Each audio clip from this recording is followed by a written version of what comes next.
You know, when that video first went viral showing Mahoganee getting publicly rebuked at Macedonia Worship Center in Houston, we all had the same questions. What really happened? What led to that moment?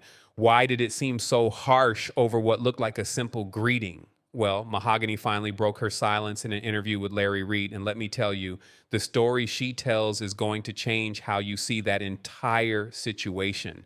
The backstory is so much deeper than any of us realized. And honestly, it makes what happened on that stage even more heartbreaking. Now, what I'm about to show you is going to reveal everything, the conversation that happened backstage before they went on stage, what her husband was thinking, and the real reason behind all this tension. This isn't just about a greeting that went wrong. This is about workplace dynamics, financial decisions, and what happens when leadership operates from a place of offense rather than love. Well, the moment that she was referring to was about 2 minutes before the video that y'all saw. So just to, preface this by saying, by the time that conversation happened, the previous Sunday, I had given my resignation. So I had given my resignation, and she she approached me to talk about something else, and I was getting ready to go minister, so I was kind of in a rush. She said something that was kind of out of the way to me, but I wasn't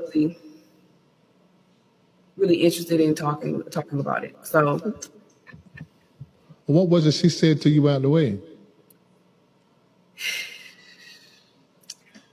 Well, Larry, I guess I might as well spill the tea. So she asked me if I looked at her and turned my nose up.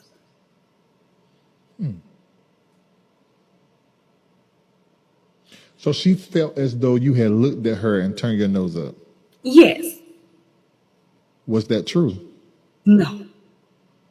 So what was it that you did that she possibly mistook? So this is what happened. I was in the conference room where we typically hang out before we go up to minister. That's kind of where we pray, consecrate, and just get our minds and heart ready for worship, right? So everyone else had already gone out, and I was the last one hanging behind. I was just putting some things away in my purse. The door was open, so I heard footsteps going by. I turned around, and it was her walking by. I went back to what I was doing. And that's when she walked into the conference room and asked me that question. And I was taken aback because I was like, well, why would you ask me that? So of course I said no. I wasn't really, I just saw that it was her, and I went back to what I was doing because I was, getting ready to go and minister. I had to get up there quickly. So then she said, oh, okay. She went in for a hug. I wasn't really feeling it because of what she had just said. And then she says, oh, that's okay. We can talk about it later. By that point, I just felt like the conversation would have been unproductive. So I just declined to talk about it. And then that's when she asked me, when was my last Sunday? And I told her that it was the following Sunday, which would have been this past Sunday. So after she confirmed that information, we walked out of the conference room together. And then we went on stage together. And then you saw what happened in the video. Y'all, there's so much to unpack from what Mahoganee just shared, and I need to break this down for you because this changes everything about how we understand that viral moment. First, let's talk about her husband. Did you catch that? He was absolutely ready to defend his wife, but she moved so fast getting out of there that he had to run to catch up with her. And honestly, that was probably for the best, because by the time Pastor Pope got up to defend what his wife had done, Mahoganee and her family were already gone. Can you imagine if that husband had been sitting there listening to the pastor double down on humiliating his wife? That situation could have gotten ugly real quick. But here's what impressed me about Mahoganee's response. She had the presence of mind to remove herself and her family from a toxic situation before it escalated. That's wisdom. That's someone who knows when to walk away with dignity rather than engage in a spectacle. Now, the backstage confrontation she described is what really gets me fired up. First Lady Pope walked into that conference room where Mahoganee was preparing for ministry, and her opening line was an accusation. Not, how are you doing? Not, thank you for your years of service. Not even a simple hello.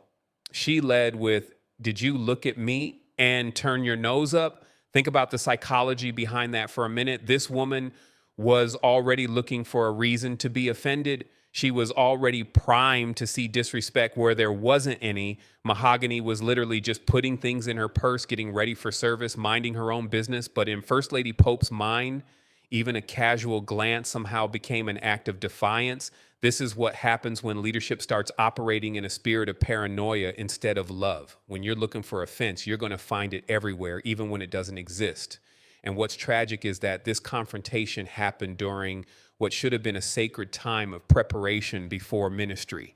After Mahoganee explained that she wasn't being disrespectful, First Lady Pope tried to go in for a hug, but the damage was already done. The accusation had already poisoned the moment, and Mahoganee, with great discernment, recognized that this conversation wasn't going to be productive and declined to continue it. Then came the question that reveals everything about what was really happening here. First Lady Pope asked when Mahoganee's last Sunday would be. She knew this woman was already on her way out. She knew this was someone who had served faithfully for years and was leaving on her own terms, but somehow there was still a need to create conflict. And can we talk about why Mahoganee was leaving in the first place? This tells you everything about her character. The church decided to cut everyone's pay on the praise team except hers. They wanted to keep paying her while her teammates suddenly weren't getting compensated. And you know what she did? She said no. She refused to be the only one getting paid while people she had worked with and built relationships with were left out. She could have easily kept quiet and kept collecting that check, but it didn't sit right with her spirit. So she put in her 2 weeks notice. That's integrity. That's someone who values relationships over personal benefit. That's someone who understands that leadership means looking out for your team, not just yourself. Minutes after that backstage confrontation, they walked onto the stage together where that viral moment happened. Can you imagine what was going through Mahoganee's mind during those few minutes? She thought she was going out there to minister one last time, but instead she found herself being publicly humiliated over a misunderstanding that could have easily been resolved privately. What broke my heart was when she shared her conversation with God after this whole ordeal.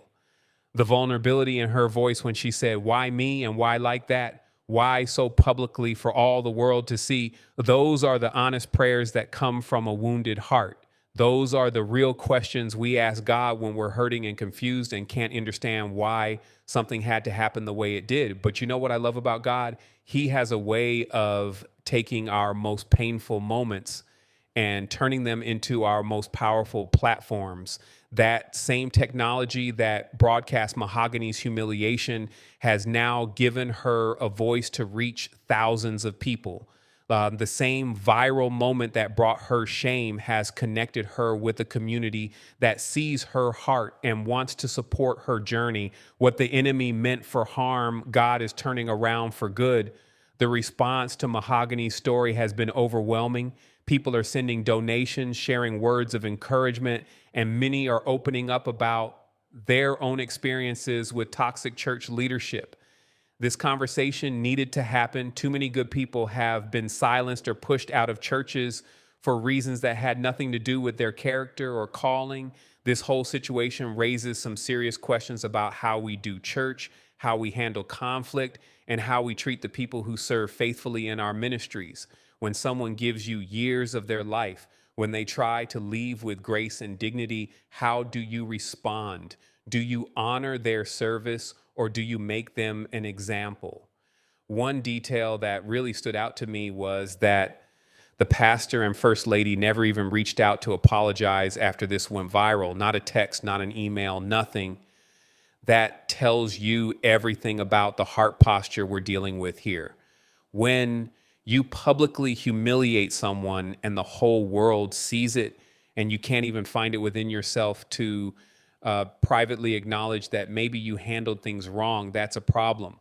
Mahogany is winning now because truth has a way of rising to the surface. She's winning because she maintained her character even when it cost her. She's winning because she chose to walk away rather than compromise her values.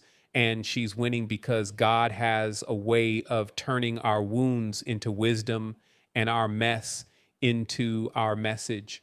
To anyone watching this who has experienced something similar, who has been publicly humiliated or privately mistreated in church settings, I want you to know that your story matters too. Your pain is valid, your questions are legitimate, and your healing is important. Don't let anyone convince you that abuse is correction or that humiliation is discipline. And to church leaders who might be watching, this is a teachable moment. Leadership is about serving, not being served. It's about building people up, not tearing them down. When you have a conflict with someone, especially someone who has served faithfully, handle it with wisdom, compassion, and privacy whenever possible. Mahoganee's story isn't over. In fact, I believe it's just beginning. Sometimes God has to remove us from where we've been comfortable to position us for where we're supposed to be. Sometimes the rejection we experience is actually redirection in disguise. What started as a public rebuke might just become a public platform for something greater. Keep Mahoganee in your prayers, support her journey, and learn from her example. When life gives you a choice between integrity and comfort, choose integrity every time. When you have the option to handle conflict with grace or with spectacle, choose grace. And when God opens a door for your voice to be heard, use it to speak truth with love. This story reminds us all that our setbacks can become our setups, our tests can become our testimonies, and our wounds can become our wisdom. The best is yet to come.